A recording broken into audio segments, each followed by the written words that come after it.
नमस्कार मित्रों, सत्य की विजय में आपका स्वागत है। मैं हूं विजय त्रिवेदी। प्रोग्राम को शुरू करें उससे पहले आपको याद दिला दूं कि क्या आपने हमारा खास कार्यक्रम अनकट विद आशुतोष देखा है। आशुतोष के साथ खरी खरी बात हुई है। ट्रंप के साथ भारत के रिश्तों को लेकर ट्रंप टैरिफ का क्या फायदा हो रहा है, क्या नुकसान हो रहा है, और प्रधानमंत्री चीन जा रहे हैं तो चीन से भारत के रिश्तों में क्या बदलाव किया जा सकता है, क्या फायदा होगा, क्या नुकसान होगा, और राष्ट्र की राजनीति यानी देश की राजनीति में राष्ट्रीय स्वयंसेवक संघ की बात, सरसंघचालक की व्याख्यानमाला पर आशुतोष की खरी खरी टिप्पणी। तो जरूर देखिएगा अनकट विद आशुतोष। अब बात करते हैं आज प्रधानमंत्री जी की और भारत की जो राजनीतिक व्यवस्था है उसको लेकर।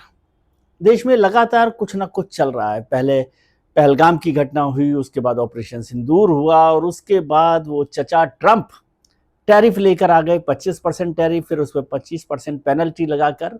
तो अमेरिका भारत के रिश्तों में थोड़ा सा तनाव हुआ, थोड़ा सा खिंचाव हुआ, लगातार चल रहा है। वो मानने को तैयार नहीं है और हर बार पहले कह रहे थे कि सीज फायर मैंने करवाया, और अब कह रहे हैं कि रूस के साथ आपने तेल जो खरीद रहे हैं उसकी वजह से यूक्रेन का युद्ध चल रहा है। खैर, उनकी अपनी मर्जी है, वो अलग तरीके से चला रहे हैं।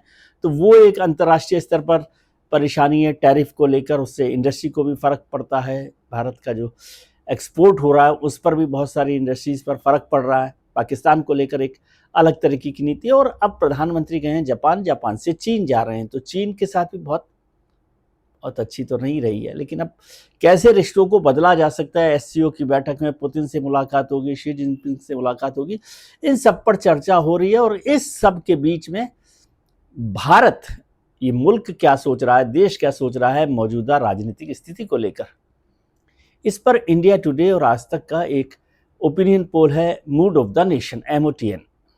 मूड ऑफ द नेशन वो हर फरवरी और अगस्त में 6-6 महीने पर करते हैं। तो वो अगस्त का अभी पूरा हुआ है, अभी आया है। 1 जुलाई से 14 अगस्त तक उसे किया है। और उस सर्वे को करते हैं, उसको ट्रैक करते हैं सी वोटर, मेरे मित्र हैं यशवंत देशमुख, वो उसको ट्रैक करते हैं, हर बार कर रहे हैं, पिछले 22-23 साल से ये काम लगातार कर रहे हैं। तो उसका मतलब राजनीतिक नहीं है, लेकिन ये समझने के लिए है कि मूड ऑफ द नेशन क्या है, देश का मिजाज क्या है, क्या कह रहा है देश, क्या प्रधानमंत्री को लेकर और क्या एनडीए को लेकर, क्या राहुल गांधी जी को लेकर, विपक्ष को लेकर क्या है। क्या पाकिस्तान के साथ क्रिकेट खेलनी चाहिए एशिया कप में, क्या सिंदूर पर, ऑपरेशन सिंदूर के दौरान सीज फायर प्रधानमंत्री ने मर्जी से किया था या ट्रंप साहब के कहने से किया था, और चीन के साथ रिश्तों से क्या फायदा होगा। ऐसे सारे बहुत सारे सवाल।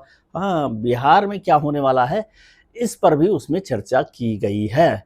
तो इन सब की बात करते हैं। प्रधानमंत्री जी पर लगातार राजनीतिक दबाव बन रहा है, और अभी तो सरसंघचालक जो राष्ट्रीय स्वयंसेवक संघ के हैं मोहन भागवत जी, वो 3 दिन का व्याख्यान दिल्ली में देकर गए हैं, और उसमें उन्होंने बहुत सारी बातें की। हालांकि ये साफ कर दिया कि 75 साल की उम्र में न तो वो रिटायर होने वाले हैं, न उन्होंने किसी को रिटायर होने के लिए कहा है। ये बात चल रही थी कि प्रधानमंत्री जी और मोहन भागवत दोनों ही अगले महीने सितंबर में, 11 सितंबर को सरसंघचालक मोहन भागवत जी और 17 सितंबर को प्रधानमंत्री नरेंद्र मोदी का जन्मदिन है, और वो 75 साल के हो जाएंगे।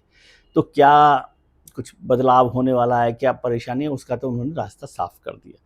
बीजेपी के अध्यक्ष के लिए उनका भाई मर्जी तुम्हारी, जो मर्जी हो करो, हमने कह दिया, हम कहते और हम बनाते दबाव तो आपको करना पड़ता, लेकिन उनका जो मर्जी हो करो। अब ये बात करते हैं MOTN की, मूड ऑफ द नेशन की। मूड ऑफ द नेशन का मतलब है कि भाई आज अगर चुनाव होते हैं, इसमें है बात आज अगर, इसका मतलब ये नहीं है कि 2029 में जो लोकसभा चुनाव होंगे उसका कोई रेफरेंस है, लेकिन वो 6 महीने पहले और आज अगस्त में यदि चुनाव होते हैं, भारत के देश के जो जनरल चुनाव हैं, लोकसभा चुनाव हैं, वो होते हैं, तो क्या स्थिति होगी। तो उसमें कहा जा रहा है कि एनडीए को 324 सीटें मिल सकती हैं। एनडीए को 324 सीटें मिल सकती हैं, और जो 2024 में उनको मिली थी 293 सीटें, 293 सीटें मिली थी 2024 के चुनावों में, लेकिन अब कहा जा रहा है कि वो 324 सीटें मिल सकती हैं। लेकिन इसमें एक पेच है। इसमें पेच ये है कि जब फरवरी में जो सी वोटर ने ओपिनियन जानी थी, लोगों का मूड जाना था, तब उसको एनडीए को मिल रही थी 343 सीटें, यानी 19 सीटों की कमी दिखाई दे रही है फरवरी 2025 से अगस्त 2025 के बीच में। लेकिन 2024 के चुनावों से बहुत आगे बढ़ गए। वहां पर 293 सीटें थी, अब 324 सीटें दिखाई देती हैं। यदि कांग्रेस को देखें तो कांग्रेस यानी अपोजिशन को, कांग्रेस और अपोजिशन को मिलाकर 2025 में यदि आज अगस्त में चुनाव होते हैं तो इसको अपोजिशन को सीट मिल रही है 208। ये 2024 में मिली थी उन्हें 234 सीटें, तो 208 हो रही हैं, यानी करीब करीब 25-26 सीटें कम हो रही हैं। लेकिन यदि फरवरी 2025 में देखें तो फरवरी 2025 में उनको 188 सीटें मिल रही थी, उससे यानी करीब करीब 20 सीटों का फायदा वहां पर उनको दिखाई दे रहा है एनडीए को। और यदि इसको 2019 के चुनाव से देखें तो एनडीए को 352 सीटें थी, कांग्रेस और अपोजिशन जो था उसको 91 सीट्स थी और अदर्स के पास 99 सीट्स थी। तो इसका मतलब क्या हुआ कि प्रधानमंत्री जी और एनडीए आज भी मजबूत है, भले ही उनको बहुत बहुमत नहीं मिल रहा। कांग्रेस के ये एनडीए के साथ भारतीय जनता पार्टी को 260 सीटें बताई गई, 260 सीटें, एनडीए को 324, भारतीय जनता पार्टी को 260 सीटें। फरवरी में ये 281 सीटें थी, यानी 21 सीटें कम हो रही हैं।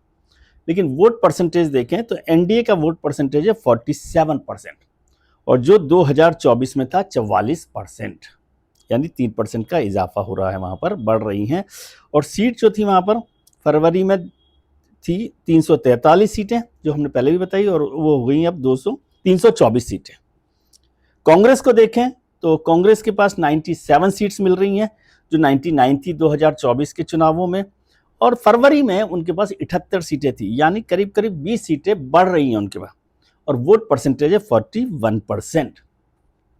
तो इसका मतलब यह है कि एनडीए आज भी मजबूत स्थिति में है, प्रधानमंत्री भी मजबूत स्थिति में है। भारतीय जनता पार्टी को भले बहुमत के बिल्कुल पार करने वाला आंकड़ा नहीं दिख रहा, आज की तारीख में 260 है, लेकिन फिर भी उनकी सरकार है, उनकी मजबूती है, और 324 सीटों के साथ वो आगे है, नंबर 1 पर है। इसका मतलब देश जो है उनके साथ चल रहा है। और इसमें जो बताया गया कि सरकार का काम कितना अच्छा रहा, तो करीब करीब 58% लोगों ने माना कि मोदी सरकार अच्छा काम कर रही है। ये एक बड़ी बात है। और राहुल गांधी ने भी ये जो पूरा कैंपेन चलाया वोट चोरी का, या उससे पहले जो कैंपेन वो चला रहे थे एसआईआर का, उसका फायदा वहां दिखाई दे रहा है। जो 78 सीट्स फरवरी में दिख रही थी वो बढ़कर 97 हो गई हैं। हालांकि ये 2024 से 2 सीटें कम है, लेकिन फिर भी 78 थी फरवरी में जो बढ़कर 97 हो गई है। मतलब राहुल गांधी को लेकर भी लोगों में भरोसा बढ़ा है। लेकिन ये बहुत पीछे है भारतीय जनता पार्टी से भी और एनडीए से भी। एनडीए के पास 324 सीटें, अपोजिशन के पास 208 सीटें। बीजेपी और कांग्रेस में मुकाबला देखें तो बीजेपी के पास 260 सीटें और कांग्रेस के पास 97 सीटें, 97 सीट्स, यानी दोनों के बीच में बड़ा फासला दिखाई दे रहा है। अब इस फासले को 2029 में होने वाले चुनाव तक क्या ये पार कर पाएंगे अपोजिशन या कांग्रेस, ये तो अभी देखने में वक्त है। लेकिन आज की तारीख में प्रधानमंत्री पर लोगों का भरोसा बना हुआ है और एनडीए की सरकार बन सकती है यदि आज भी बनाई जाए, और वो 2024 के चुनाव से बेहतर स्थिति में दिखाई दे रहा है।